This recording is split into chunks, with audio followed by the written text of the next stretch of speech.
నమస్కారం. City cable CPC న్యూస్కు స్వాగతం. ముందుగా ముఖ్యాంశాలు.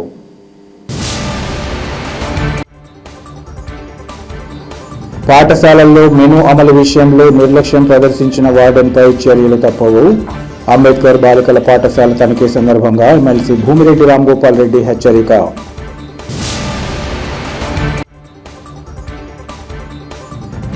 రాష్ట్రంలోని ముస్లిం, క్రిస్టియన్ మైనార్టీలకు ఇచ్చిన హామీలు అమలు చేయకపోవడం దారుణం. చంద్రబాబు తీరుపై మాజీ డిప్యూటీ సీఎం అంజద్ బాషా ఆగ్రహం.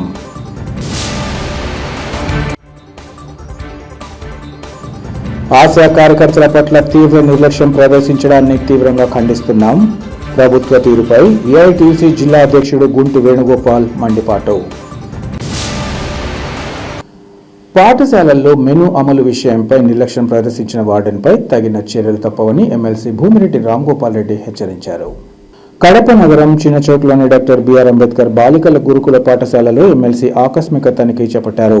ఈ సందర్భంగా విద్యార్థినులకు అందిస్తున్న భోజనం, వసతి సదుపాయాలు ఇంకా పాఠశాల నిర్వహణపై ఆయన సమీక్ష నిర్వహించారు. పాఠశాలలో విద్యార్థులకు అందిస్తున్న ఆహారంలో నిర్దేశిత మెనూ పాటించడం లేదని గుర్తించిన ఎమ్మెల్సీ వార్డెన్పై తీవ్ర ఆగ్రహం వ్యక్తం చేశారు. ముఖ్యంగా నాసిరకం కూరగాయలు వినియోగించడం, గుడ్లు ఇంకా ఇతర ఆహార పదార్థాల నాణ్యత సరిగ్గా లేకపోవడంపై తీవ్ర అసంతృప్తి వ్యక్తం చేశారు.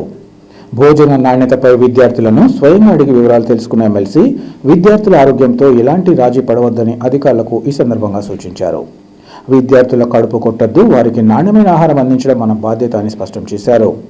అలాగే నాసిరకం గుడ్లు, కూరగాయలు సరఫరా చేసిన కాంట్రాక్టర్లపై కఠిన చర్యలు తీసుకోవాలని ఆదేశించారు. మెనూ అమలు విషయంలో నిర్లక్ష్యం ప్రదర్శించిన వార్డెన్పై తగిన చర్యలు తీసుకోవాలని ఇన్ఛార్జ్ ప్రిన్సిపాల్కు ఎమ్మెల్సీ ఆదేశాలు జారీ చేశారు. ఈ కార్యక్రమంలో TDP parliament media coordinator Janardhan తదితరులు పాల్గొన్నారు.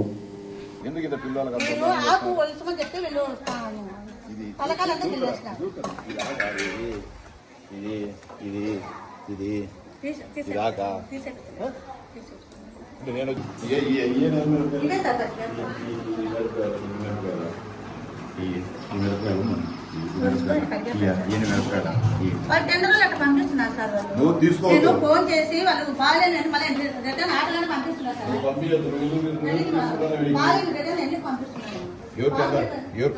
రవిశంకర్ అని అక్కడ మైదుకు నుంచి వస్తాయి సార్. కలిపి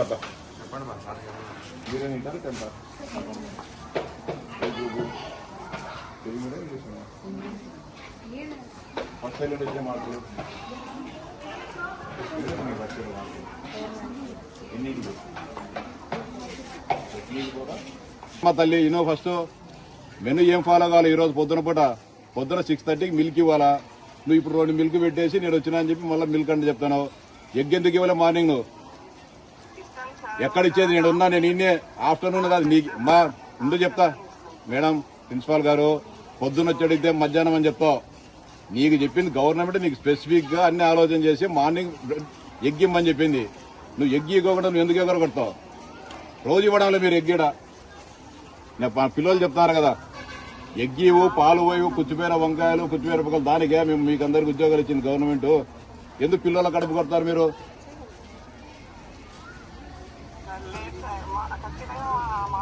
అమ్మా తల్లి, నువ్వు ఆఫ్టర్నూన్ ఇస్తావా? నేను మధ్యాహ్నం వచ్చింటే ఏం చెప్పింది బా? రాత్రి సంసారం చెప్తావు. పొరపాటు జరిగింది. ఇప్పుడు పొరపాటు, ఇది 100% పొరపాటే. నువ్వు మా ఉండో ఏం నీకు బాధ? ఇప్పుడు నువ్వు ఎగ్గు ఇవ్వవు, పాలు పోయవు, కుచ్చిపోయిన వంకాయలు, ఆ మిరపకాయలు వచ్చే పశువులుగా తినవు కదా నువ్వు వేసేటి. నువ్వు వేసినవి పశువులుగా తినవు ఉంటా. నువ్వు వేసిన మిరపకాయలు, నువ్వు వేసిన మీరు తెప్పించిన గోంగూర పశువులుగా తిన ఉంటాయి. పిల్లలు తినాలన్నా పశువులు తిననేటి? కరెక్ట్ కాదు ఇది.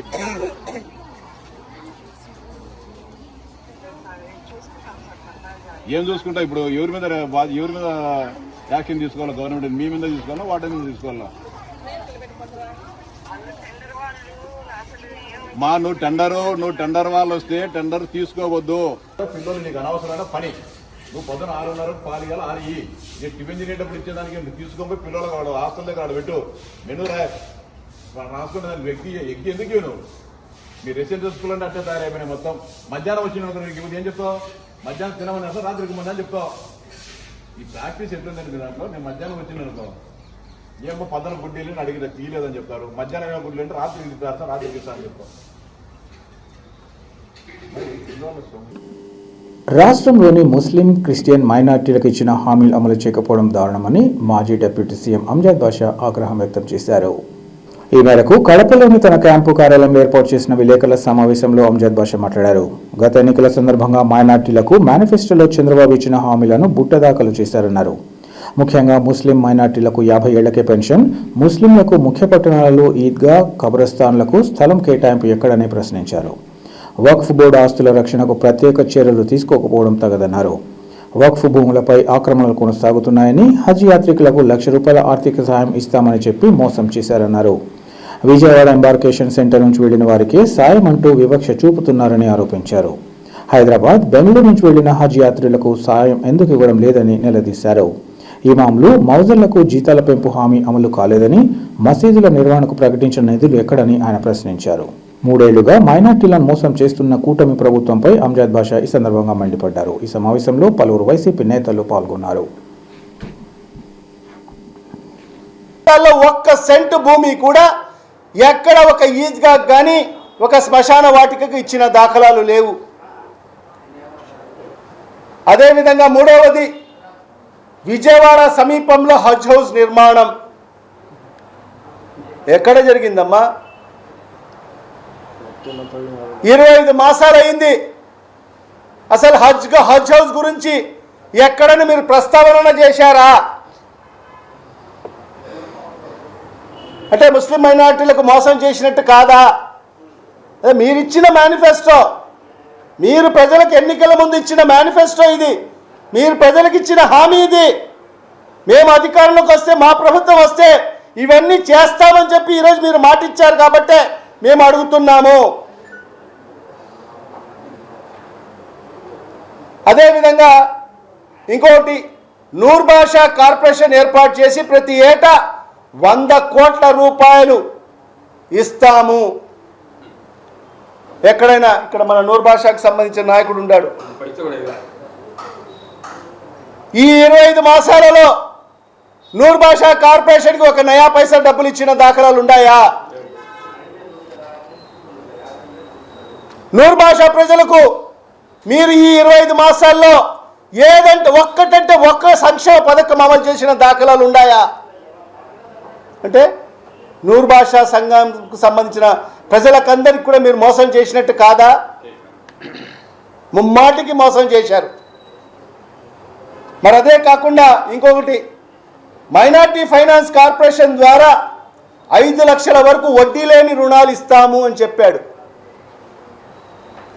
25 మాసాలు అయింది ప్రభుత్వం ఏర్పాటై, కూటమి ప్రభుత్వం, చంద్రబాబు నాయుడు ముఖ్యమంత్రి. ఈ 25 మాసాలలో ఒక్కరికంటే ఒక్క ముస్లిం సహోదరుడికి, సోదరుమణికి ఎవరికైనా ₹1 మైనార్టీ ఫైనాన్స్ కార్పొరేషన్ ద్వారా నిధులు వచ్చాయా? లోన్లు వచ్చాయా? రాలేదు. ప్రకటన ఇచ్చారు, అందరూ అప్లికేషన్లు పెట్టుకోమని చెప్పి. సుమారుగా ఈ రాష్ట్రంలో 40,000 పైచీలకు అప్లికేషన్స్ మరి అందరూ కూడా పెట్టుకోవడం జరిగింది. 40,000 అప్లికేషన్స్ వచ్చాయి. ఆ అప్లికేషన్స్ రిసీవ్ చేసుకున్నారు. 1 సంవత్సరం దాటిపోయింది. 1 సంవత్సరం దాటిపోయింది. మరి ఆ అప్లికేషన్స్ ఎక్కడ ఉన్నాయో ఏ ఒక్కరికి కూడా ₹1 కూడా మైనార్టీ ఫైనాన్స్ కార్పొరేషన్ ద్వారా వడ్డీ లేని నయా పైసా కూడా రాలేదు. అంటే ముమ్మాటికి ఈరోజు వాళ్ళకందరికి కూడా మోసం చేసినట్టు కాదా అని చెప్పి ఈ సందర్భంగా నేను అడుగుతున్నాను. ఈ రకంగా క్రైస్తవులకు సంబంధించిన ప్రాపర్టీస్ అన్నీ కూడా అన్యాక్రాంతం అవుతున్నాయి. లక్షల కోట్ల రూపాయలు విలువ చేసే ప్రాపర్టీస్ అన్యాక్రాంతం అవుతున్నాయి. మరి అదేవిధంగా చర్చిల నిర్మాణం పునరుద్ధరణకు ఆర్థిక సాయం అని చెప్పాడు. ఈ 25 మాసాల్లో ఎక్కడైనా ఎవరికైనా ఆర్థిక సాయం అందిందా? చర్చిల నిర్మాణం కోసం కానీ ఎక్కడైనా ఎవరికైనా ఆర్థిక సాయం అందిందా? అందలేదు. అంటే వాళ్లకు మోసం చేసినట్టే.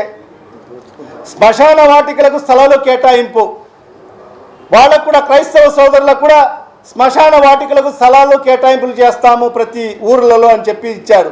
ఎవరికి ఎక్కడ ఒక సెంటు స్థలం ఇప్పటి వరకు 25 మాసాల్లో స్థలాలు కేటాయించిన దాఖలాలు లేవు. మరి అదేవిధంగా జెరూసలేం యాత్రికులకు సాయం చేస్తామని చెప్పాడు. జెరూసలేం యాత్రకు గతంలో మా ప్రభుత్వం ఉన్నప్పుడు మరి 30,000 60,000 రూపాయలు ఎవరికి ఆ వార్షిక ఆదాయము 3 లక్షలు పైబడి ఉంటే వాళ్లకు 30,000, 3 లక్షల కన్నా తక్కువ ఉంటే వాళ్లకు 60,000 రూపాయలు. మరి జెరూసలేం యాత్రకు కూడా మా ప్రభుత్వం ఆర్థిక సాయం చేసింది. ప్రతి సంవత్సరం మన రాష్ట్రం నుంచి అనేక మంది క్రైస్తవ సోదరులు జెరూసలేం యాత్రకు వెళ్ళి వచ్చేవారు. మరి ఈరోజు ఈ కూటమి ప్రభుత్వం వచ్చి 25 మాసాలు అయింది. మరి ఏ ఒక్కరైనా క్రైస్తవ సోదరుడు 25 మాసాలు ఒక్కరైనా మరి జెరూసలేం యాత్ర జరిగిందా అని చెప్పి ఈ సందర్భంగా నేను ఈ ప్రభుత్వానికి అడుగుతున్నాను. అంటే వాళ్లకు మోసం, అంటే మొత్తం మోసమే. ఈ మేనిఫెస్టో అంతా కూడా మోసంతో కూడిన మేనిఫెస్టో ఇది. రాష్ట్రంలోని కూటమి ప్రభుత్వం ఆశా కార్యకర్తల పట్ల తీవ్ర నిర్లక్ష్యం ప్రదర్శించడాన్ని ఖండిస్తున్నామని ఏఐటీసీ జిల్లా అధ్యక్షులు గుంటి వేణుగోపాల్ ఆగ్రహం వ్యక్తం చేశారు. జిల్లాలోని ఆశా కార్యకర్తలు తమ సమస్యల పరిష్కారం కోసం ఏఐటీసీ ఆధ్వర్యంలో కలెక్టరేట్ ఎదుట ధర్నా నిర్వహించారు. ఈ సందర్భంగా ఆయన మాట్లాడుతూ ప్రజల ఆరోగ్య విషయాలపై ఎప్పటికప్పుడు తమ వంతుగా సేవలు అందిస్తున్న ఆశా కార్యకర్తల పట్ల ప్రభుత్వ తీరు ఏమాత్రం సమంజసంగా లేదన్నారు. సమస్యల పట్ల క్షేత్రస్థాయిలో స్పందించకుంటే నేడు కలెక్టరేట్ ఎదుట ఆందోళన చేపట్టాల్సి వచ్చిందన్నారు. ముఖ్యంగా ఆశాల వేతనం 10,000 నుంచి 26,000కు పెంచాలని, ఆశాలను ప్రభుత్వ ఉద్యోగులుగా గుర్తించి పర్మనెంట్ చేయాలని, ఆశాలకు జాతీయ పండుగ సాధారణ సేవలు ఇవ్వాలని కోరుతున్నా పట్టించుకోకపోవడం తగదన్నారు. అలాగే ఆశాలు డ్యూటీలో మరణిస్తే 10 లక్షలు ఎక్స్ గ్రేషియా ఇవ్వాలని, మరణిస్తే మట్టి ఖర్చులకు 15,000 మంజూరు చేయడంతో పాటు మరణించిన కుటుంబానికి గ్రాట్యుటీ మొత్తం 1,50,000 ఇవ్వడంతో పాటు ఆశాలకు తల్లికి వందనం విద్యా సంవత్సరం ప్రారంభంలోనే అమలుకు జీవో జారీ చేయాలని కోరుతున్నామన్నారు. అదేవిధంగా ఆశాలకు సంబంధం లేని ఎన్సీడీసీడీ గళ్ల సేకరణ, క్లినిక్లు శుభ్రపరచడం, క్లినిక్లలో డ్యూటీలు వేయరాదని అన్నారు. ఆశాలకు గ్రాట్యుటీ 1,50,000 నుంచి 5 లక్షలు ఇవ్వాలని, 10 లక్షల గ్రూప్ ఇన్సూరెన్స్ సౌకర్యం కల్పించాలని, 8 గంటల పని విధానం అమలు చేయాలని డిమాండ్ చేశారు. ఇదే క్రమంలో ఏఎన్ఎం, జీఎన్ఎం శిక్షణ పూర్తి చేసిన ఆశాలకు ఏఎన్ఎం, జీఎం శాశ్వత నియామకాలలో వెయిటేజ్ మార్కులు ఇవ్వాలని డిమాండ్ చేశారు. ఇప్పటికైనా ప్రభుత్వం ఆశాల పట్ల నిర్లక్ష్యాన్ని వీడి ఇచ్చిన హామీలు అమలు చేయాలని, లేని పక్షంలో రాష్ట్ర వ్యాప్తంగా పెద్ద ఎత్తున ఆందోళన చేపడతామని హెచ్చరించారు. గుంటి వేణుగోపాల్, ఏఐటీసీ జిల్లా అధ్యక్షులు, కడప. ఈరోజు AP ASHA workers union Kadapa జిల్లా సమితి ఆధ్వర్యంలో ఆశా వర్కర్ల సమస్యలు పరిష్కరించాలని డిమాండ్ చేస్తూ కలెక్టర్ కార్యాలయం ఎదుట ధర్నా కార్యక్రమాన్ని చేపట్టడం జరిగింది.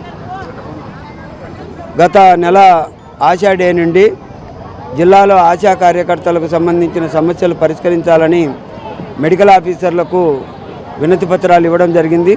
అలాగే జిల్లాలో ఉన్నటువంటి ప్రధానమైన నియోజకవర్గ కేంద్రాల్లో ఉన్న ఎంఆర్ఓలకు, అట్లాగే ఆర్డీఓలకు వినతి పత్రాలు ఇచ్చి డిఎంఎన్హెచ్ఓ గారికి వినతి పత్రం ఇచ్చినప్పటికీ కూడా సమస్యలు స్థానికంగా ఉన్నటువంటి పరిష్కారం కాకపోవడంతో ఇవాళ కడప కలెక్టర్ ఆఫీసు వద్ద ఈ ధర్నా కార్యక్రమాన్ని చేపట్టడం జరిగింది. జిల్లాలో ఆశా కార్యకర్తలు దాదాపుగా 2,200 మంది వరకు పనిచేస్తూ ఉన్నారు. అనేక సంవత్సరాలుగా వేతనాలు పెంచాలని చెప్పేసి డిమాండ్ చేస్తున్నప్పటికీ కూడా దాదాపుగా 7 సంవత్సరాలుగా ఇంతవరకు వేతనాలు పెంచకపోవడం అనేది చాలా దుర్మార్గం. వీళ్ళకు పనిభారం, రోజువారీగా పనిభారం పెరుగుతూ ఉంది. వీళ్ళకు సంబంధం లేనటువంటి పనులు కూడా బలవంతం పెట్టి పనులు చేపిస్తూ ఉన్నారు. కనీస వేతనం 26,000 ఇవ్వాలని చెప్పేసి డిమాండ్ చేశాం. అది కాకుండా వీళ్ళు ఎవరైనా కానీ బంధువులు చనిపోయినా కానీ పోయేదానికి వీళ్ళేని పరిస్థితిని ఇవాళ డిఎంఎన్హెచ్ఓ ఆఫీసు నుండి ఒత్తిడి చేస్తూ ఉన్నారు. సంబంధం లేని పనులు చేపించకుండా జీవో జారీ చేయాలని, అట్లాగే వీళ్ళకు సెలవులు, ఈఎస్ఐ పిఎఫ్ సౌకర్యాన్ని కల్పించాలని, చనిపోయినటువంటి ఆశా కార్యకర్తలు మన జిల్లాలో 9 మంది చనిపోతే వాళ్ళకి ఇవ్వాల్సినటువంటి గ్రాట్యుటీ మొత్తం ఇంతవరకు ఇవ్వడంలే. వాళ్ళ కుటుంబంలో ఒకరికి ఉద్యోగం ఇవ్వాల్సినటువంటి వాళ్ళు ఇంతవరకు వాళ్ళకు కూడా ఆశా వర్కర్గా ఉద్యోగం ఇవ్వలేదు. దాన్ని నోటిఫికేషన్తో సంబంధం లేకుండా ఇవ్వాలని చెప్పేసి మేము డిమాండ్ చేస్తూ ఉన్నాం. వీధిన పడుతూ ఉన్నాయి ఆశా వర్కర్ల కుటుంబాలు. చనిపోయినటువంటి వాళ్ళు ఏ పని లేక ఇబ్బందులు పడుతూ ఉన్నారు. అలాగే వీళ్ళకు ఆరోగ్యం బాగలేకపోయినా కానీ పని చేయాల్సినటువంటి పరిస్థితి వస్తూ ఉంది. మెడికల్ లీవ్లు పెట్టుకునేదానికి కూడా వీళ్ళకు లేదు. అందుకోసమని వీళ్ళు పనిచేసేటువంటి ప్రాథమిక ఆరోగ్య కేంద్రాల్లో కూడా వీళ్లకు సరైనటువంటి వైద్యం అందించేటువంటి స్థితిలో డాక్టర్లు లేకపోవడం అనేది చాలా సిగ్గుచేటు. అందుకోసం అనేసి ఆశా వర్కర్ల సమస్యలు పరిష్కారం చేయాలని చెప్పేసి డిమాండ్ చేస్తూ ఆందోళన చేస్తాను. ఇప్పటికైనా ప్రభుత్వం ఆశా కార్యకర్తల పట్ల ఇస్తామని చెప్పేసి హామీలు ఏవైతే ఇచ్చారో వాటిని అమలు చేయాలని చెప్పేసి డిమాండ్ చేస్తాను. లేకపోతే రాష్ట్ర వ్యాప్తంగా పెద్ద ఎత్తున ఆందోళన కార్యక్రమాన్ని చేపడతామని చెప్పేసి తెలియజేస్తా ఉన్నాం. అమరావతి రాజధాని నిర్మాణం పేరుతో 1,00,000 ఎకరాల భూములను సేకరించే ప్రయత్నం రాష్ట్ర ప్రజల ప్రయోజనాలకు విరుద్ధమని, దీని వెనుక ప్రజా ప్రయోజనం కంటే అవినీతి అవకాశాలు ఎక్కువగా ఉన్నాయని ప్రొద్దుటూరు మాజీ ఎమ్మెల్యే రాచమల్లు శివప్రసాద్ రెడ్డి తెలిపారు. ప్రొద్దుటూరులోని తన కార్యాలయంలో ఏర్పాటు చేసిన విలేకరుల సమావేశంలో ఆయన మాట్లాడారు. గత ప్రభుత్వ హయాంలో రాజధాని నిర్మాణం పూర్తి చేయలేకపోయారని, రైతులకు ఇచ్చిన హామీలు కూడా పూర్తిగా అమలు కాలేదని పేర్కొన్నారు. ప్రస్తుతం మళ్లీ భారీ ఎత్తున భూసేకరణ చేపట్టి లక్షల కోట్ల రూపాయలతో రాజధాని నిర్మిస్తామని చెప్పడం దోచుకోవడం కోసమేనని ఆయన తెలిపారు. రాష్ట్రంపై ఇప్పటికే భారీ ఆర్థిక భారం ఉన్న పరిస్థితుల్లో ఇంత భారీ వ్యయంతో కొత్త నిర్మాణాలు చేపట్టడం అవసరమా అని ప్రశ్నించారు. విజయవాడ, గుంటూరు, మచిలీపట్నం నగరాలను అనుసంధానం చేస్తూ ఇప్పటికే ఉన్న జాతీయ రహదారులు, రైల్వే వ్యవస్థ, విమానాశ్రయం, పోర్టు వంటి మౌలిక సదుపాయాలను వినియోగించుకుని తక్కువ ఖర్చుతో సమర్థవంతమైన రాజధానిని అభివృద్ధి చేయవచ్చని ఆయన తెలిపారు. కొత్తగా 1,00,000 ఎకరాల భూసేకరణకు బదులుగా ఇప్పటికే అభివృద్ధి చెందిన ప్రాంతాలను ఉపయోగించుకోవడం రాష్ట్రానికి మేలు చేస్తుందని రాచమల్లు శివప్రసాద్ రెడ్డి ఈ సందర్భంగా పేర్కొన్నారు. రైతులను బాధిస్తున్నారు, రైతుల భూములు లాక్కుంటున్నారు. అనవసరమైన చోట అవసరం లేని డబ్బుతో అనవసరమైన రాజధాని నిర్మాణం పేరుతో 1,00,000 ఎకరాలలో 2 లక్షల కోట్లతో మీరు చేస్తూ ఉండే నిర్మాణం ఎప్పటికీ పూర్తి కాదు. మీరు ధనాన్ని దోచుకుంటున్నారు. ఇదే ఆయన చెప్పింది. మరి ఇప్పుడైతే స్పష్టంగా ఆయన చెప్పిన మాట ఏంటంటే కదా, ఇదివరకు చెప్పిన దానికి ఇప్పుడు చెప్పిన దానికి భేదం ఏంటంటే రాష్ట్ర ప్రజలందరికీ కూడా ఒక అభ్యర్థన చేసినాడు. రాష్ట్ర ప్రజలందరినీ కూడా ఒక అభ్యర్థన చేసినాడు నిన్నటి దినం ఆయన. మా వైఎస్ఆర్ కాంగ్రెస్ పార్టీ స్టాండ్ ఇదే. మేము రేపు ఎన్నికలలో మావిగన్ రాజధానిగా మేనిఫెస్టోలో పొందుపరిచి ఇదే విషయాన్ని ప్రజలకు చెప్పి మేము ఓటు అడుగుతాం. ఈ రాష్ట్రంలో ఉండబడిన ప్రజలకు మావిగన్ రాజధాని సమ్మతమైతే మాకు ఓటేయండి. లేదు, అమరావతి నిర్మాణం పేరుతో భూ కుంభకోణం చేసి ధనదాహంతో దోపిడీ చేస్తా ఎన్నటికీ పూర్తి కాకుండా ఉండే 1,00,000 ఎకరాలలో 2 లక్షల కోట్లతో నిర్మిస్తానని బాబుగారు చెప్పే అబద్ధపు మాటలకు ఆసక్తి కలిగిన వాళ్ళు ఎవరైనా అమరావతి మా రాజధాని అని ఆశిస్తారో వారు తెలుగుదేశం పార్టీకి ఓటేయండి అని చెప్పి అత్యంత నిజాయితీగా, అత్యంత ధైర్యంగా చెప్పినాడు. నాకు తెలిసినంతవరకైతే రాజకీయ పార్టీలలో, రాజకీయ వర్గాలలో తన వ్యక్తిగతమైనటువంటి అభిప్రాయాన్ని ఒక 3 సంవత్సరాల తర్వాత ఎన్నికలు జరగబోతూ ఉండే నేపథ్యంలో ప్రజల అభిప్రాయాన్ని గమనించి మావిగన్ అనేది ప్రజలకు సముచితమైన ప్రదేశము, ఇది అందరికీ, రాష్ట్ర ప్రజలందరికీ సెంటర్ పాయింట్ అవుతుంది, తక్కువ ఖర్చుతో ఏర్పాటు చేసుకునేది, ప్రజల మీద భారం పడకుండా ఉంటుంది, ఇది అందరికీ ఇష్టము, ఇది ప్రజల మాటే జగన్ అభిప్రాయం అని చెప్పి భావించి మావిగన్ ఆయన ప్రకటన చేసినాడు. కాకపోతే ఏ రాజకీయ పార్టీ అయినా ఇంత ధైర్యంగా 2024 ఎన్నికల్లో ఆయన చెప్పినాడు ఒక మాట, 19 నుంచి 24 వరకు గడిచిన 5 సంవత్సరాల కాలంలో ఈ రాష్ట్ర ప్రజలకు మేము సంక్షేమాన్ని, అభివృద్ధిని అందించి ఉంటే, నా వలన ప్రతి కుటుంబానికి మేలు జరిగి ఉంటే నాకు ఓటేయండి. నా వలన ఏ కుటుంబానికైనా మేలు జరగకపోతే, కీడు జరిగి ఉన్నా, మేలు జరగలేదని అభిప్రాయం ఉన్నా నన్ను తిరస్కరించండి అని చెప్పి ఓటు అడిగిన ఏకైక రాజకీయ పార్టీ, ఏకైక నాయకుడు ఈ భారతదేశంలో జగన్మోహన్ రెడ్డి ఒక్కడే. ఇది ముమ్మాటికి నిజం ప్రజలారా, అది మీరే సాక్ష్యం, ఆ ప్రజలే సాక్ష్యం. ఇంకా రకరకాలుగా వ్యంగ్యము, రకరకాలుగా అవులయ్య, రకరకాలుగా దూషణ జగన్మోహన్ రెడ్డిని చేస్తూ మాట్లాడతారు. ఇవి సరైన మాటలు కాదు. మంత్రులకు, మీ ఎమ్మెల్యేలకు, కూటమిలో ఉండే వాళ్ళకి చెప్తా ఉన్నా, ఇది సరైనది కాదు.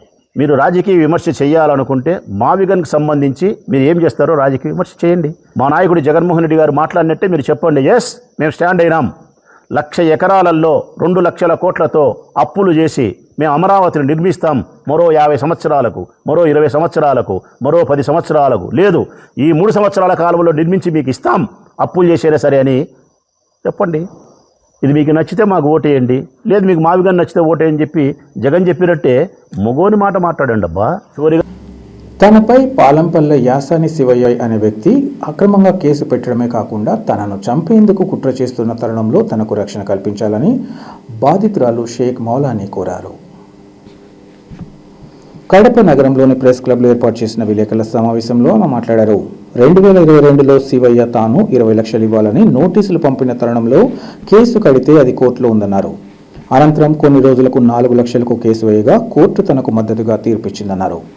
తాజాగా తనపై మరోమారు శివయ్య ఫిర్యాదు చేయగా పోలీసు అధికారులు తమను స్టేషన్కు పిలిపించడం జరిగిందన్నారు.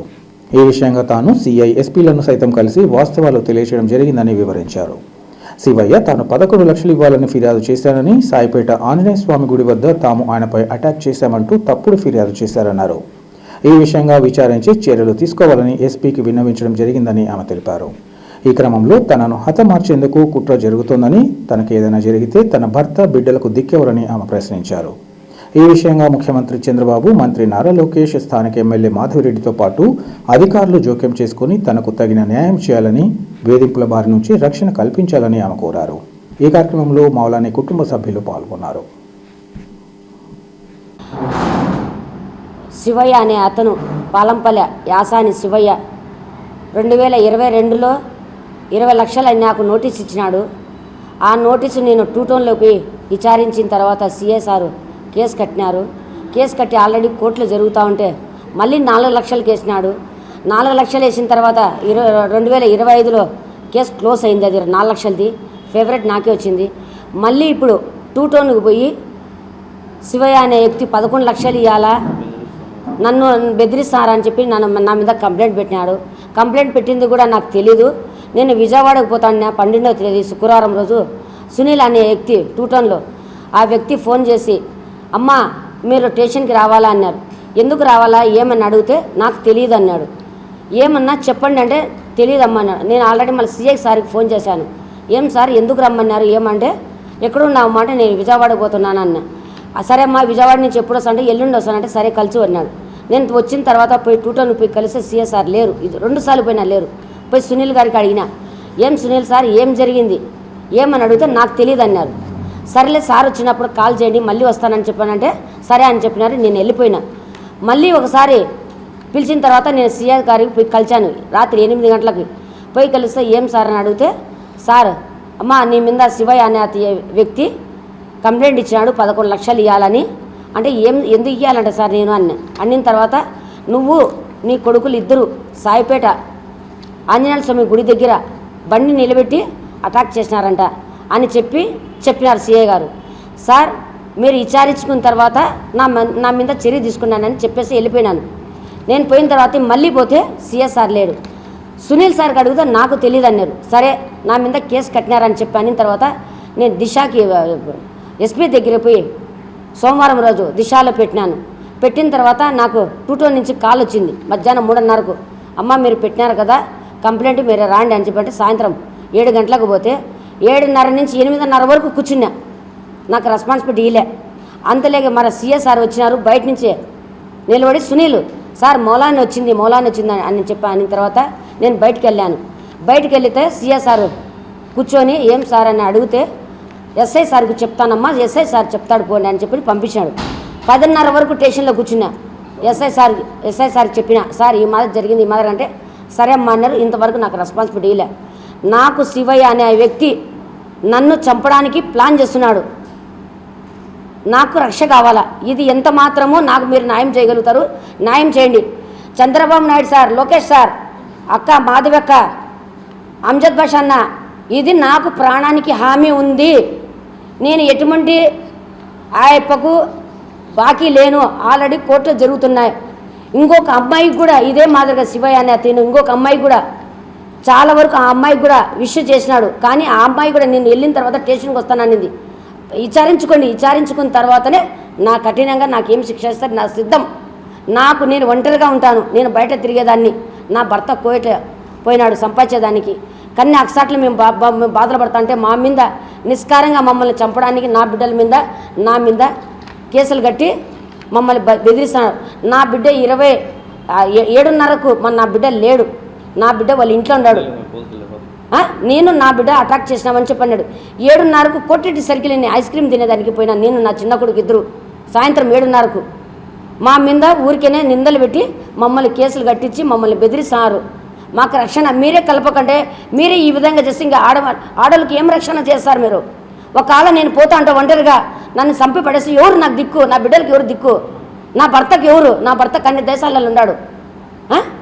ఎంతవరకు ఇది నాకు మీరు ఎంతవరకు మీరు న్యాయం చేయగలుగుతారు చేయాలి. నాకు శివ అనే వ్యక్తి మీద రికార్డ్ పరంగా ఉండే నా దగ్గర రికార్డు వినిపిస్తాను, వినండి. అక్క మాధవక్క నీ పేరు చెప్పి ఈ మాదిరి చేశారు అక్క, దయచేసి ఇది విచారించండి అక్క, మీరు నాకు న్యాయం చేయండి అక్క, మీరు దయచేసి నాకు 2 బిడ్డలు ఉన్నారు, నాకు న్యాయం చేయండి. నేను ఇంతకుంటే నేను ఇంకేం కోరుకోలేనక్క. ప్రాణాలు పోయిన తర్వాత రక్షణ ఏం పెడతారక్క? అన్నా లోకేష్ అన్న, చంద్రబాబు నాయుడు అన్న, దయచేసి చెప్తున్నానన్నా, మాటలకు రక్ష కల్పించండి అన్న మాకు.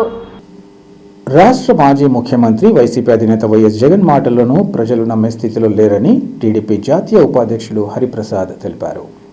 కడప నగరంలోని తన కార్యాలయంలో ఏర్పాటు చేసిన విలేకరుల సమావేశంలో ఆయన మాట్లాడారు. పచ్చి అబద్ధాలు మాట్లాడుతున్న జగన్ రాజధానిపై డ్రామాలు ఆపాలన్నారు.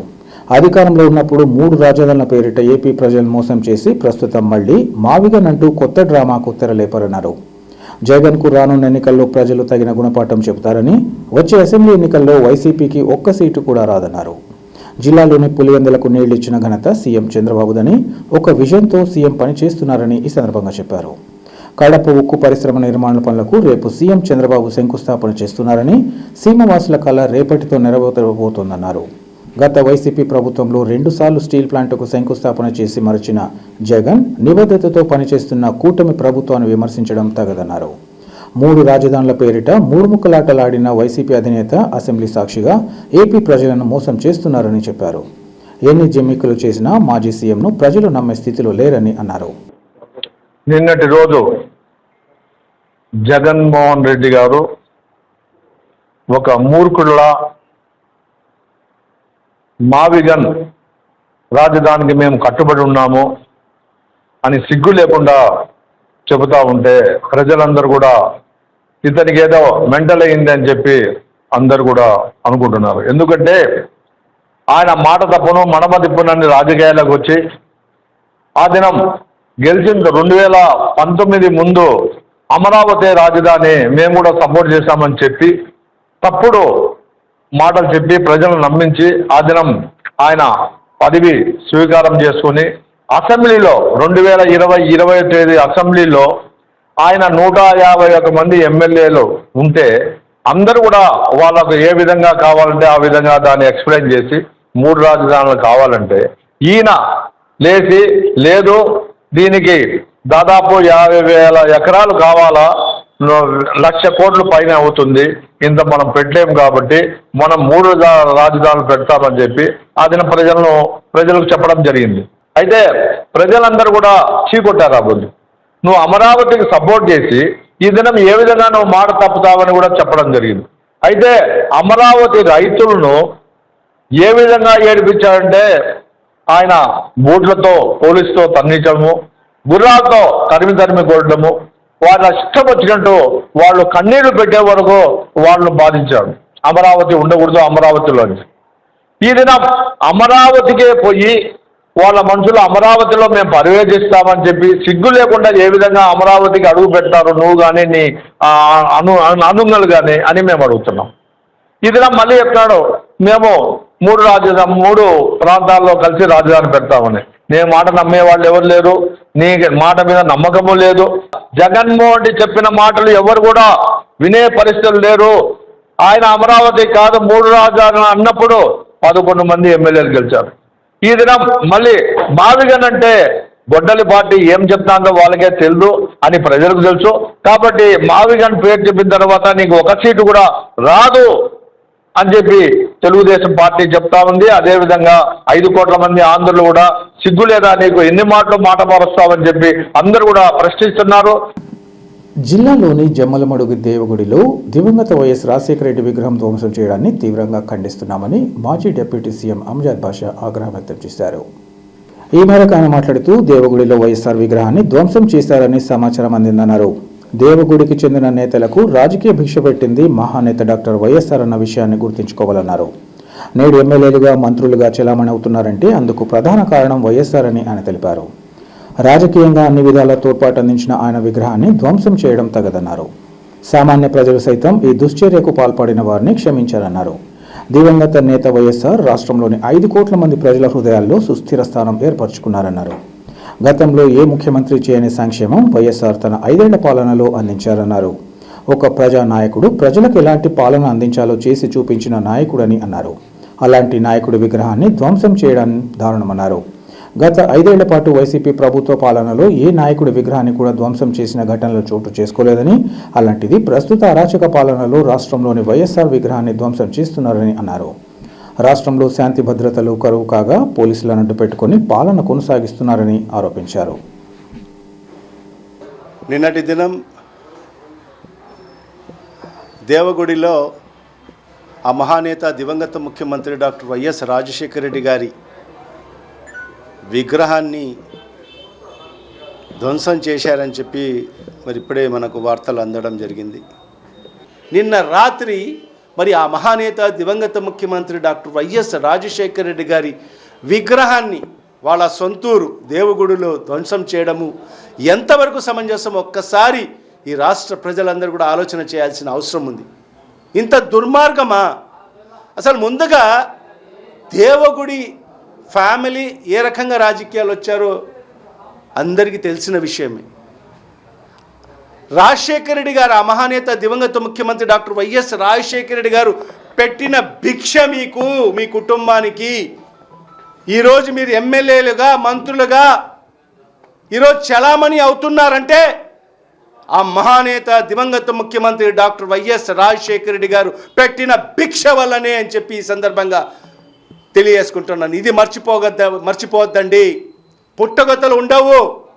మీకు రాజకీయంగా భిక్ష పెట్టి అన్ని విధాలుగా మీకు తోడు బాటు అందించిన అతని విగ్రహాన్ని, ఆయన విగ్రహాన్ని ఈరోజు ధ్వంసం చేస్తారా మీరు? ఎవరు కూడా మిమ్మల్ని క్షమించే పరిస్థితి ఉండదు ఈ రాష్ట్రంలో.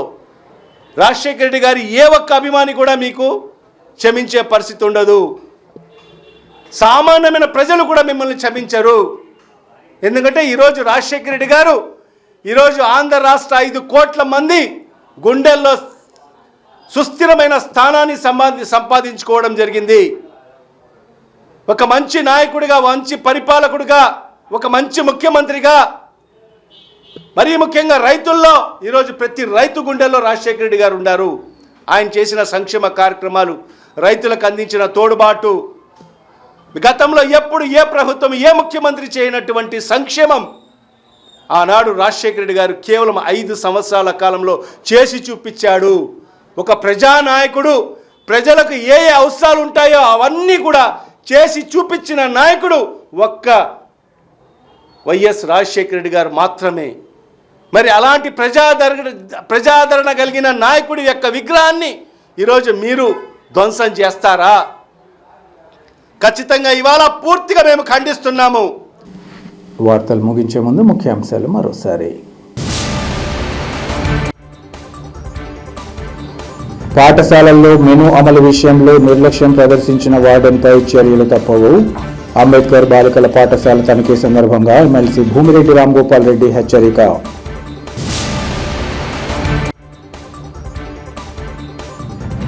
రాష్ట్రంలోని ముస్లిం, క్రిస్టియన్ మైనార్టీలకు ఇచ్చిన హామీలు అమలు చేయకపోవడం దారుణం. చంద్రబాబు తీరుపై మాజీ డిప్యూటీ సీఎం అంజద్ బాషా ఆగ్రహం.